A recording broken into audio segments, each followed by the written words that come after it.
Bienvenue sur ce podcast consacré à l'énergétique chinoise. Nous allons voir aujourd'hui ce qu'est la médecine traditionnelle chinoise et à quels outils elle fait appel pour maintenir le corps en bonne santé. Comme son nom l'indique, c'est une médecine, donc une science qui a pour objet la conservation et le rétablissement de la santé. C'est l'art de prévenir et de soigner les maladies. C'est une médecine très ancienne puisqu'on dit qu'elle est apparue il y a plus de 4000 ans. Au début, elle était transmise oralement, puis de nombreux ouvrages ont été écrits au fil des siècles. L'ouvrage le plus ancien que nous avons, c'est celui du classique interne de l'Empereur jaune. Il se divise en deux parties, le Suwen et le Lingchu. Tous les aspects de la médecine y sont abordés, avec leur traitement et plus particulièrement le traitement par acupuncture. La médecine traditionnelle chinoise considère la santé comme un état d'équilibre de l'être humain dans son environnement. Elle vise à rétablir l'harmonie des flux énergétiques circulant dans le corps. Elle peut améliorer le terrain d'un individu et retarder l'évolution d'une maladie. La médecine traditionnelle chinoise repose sur 5 piliers.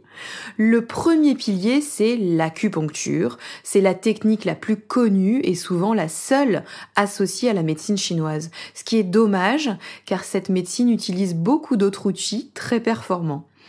Le deuxième pilier, c'est le massage Tuina. C'est un massage dynamique qui se pratique sur les vêtements le plus souvent et on le pratique dans des hôpitaux en Chine. Tout ça pour vous dire que le massage est considéré comme thérapeutique.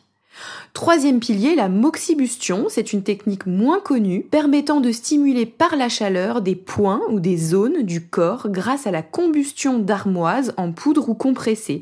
L'armoise, c'est une plante. Quatrième pilier, l'usage de la pharmacopée, c'est-à-dire tout simplement l'usage des plantes chinoises. Et enfin, dernier pilier, la pratique du Qigong.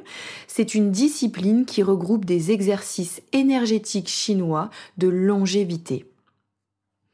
En dehors de ces 5 piliers, la médecine traditionnelle chinoise considère l'alimentation et l'hygiène de vie comme essentielles dans le maintien de notre vitalité.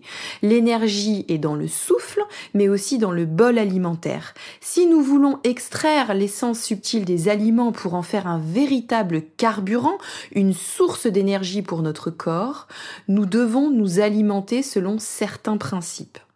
Et c'est la diétothérapie chinoise qui a pour but de renforcer le potentiel de santé et de traiter les perturbations de l'énergie dans le corps. Alors, y a-t-il d'autres outils que le thérapeute utilise pour améliorer la santé du patient ? Eh bien oui, la médecine chinoise ne se réduit pas à l'usage des aiguilles. Vous avez par exemple l'utilisation du gua sha. Alors c'est le nouvel outil en vogue pour limiter l'apparition des rides. En médecine chinoise, on va l'utiliser différemment. On l'utilise surtout pour faire sortir le froid du corps en grattant une zone. On a l'utilisation du marteau fleur de prunier qui traite principalement les problèmes d'humidité et de chaleur dans le corps. Et puis l'utilisation des ventouses qui est bien plus connue. Elles sont connues sous l'appellation de cupping therapy, hijama. C'est un outil qui permet de faire circuler le qi, le sang, dans le but de réduire la douleur. Bien sûr, le bilan énergétique en médecine traditionnelle chinoise ne se substitue pas à un avis médical.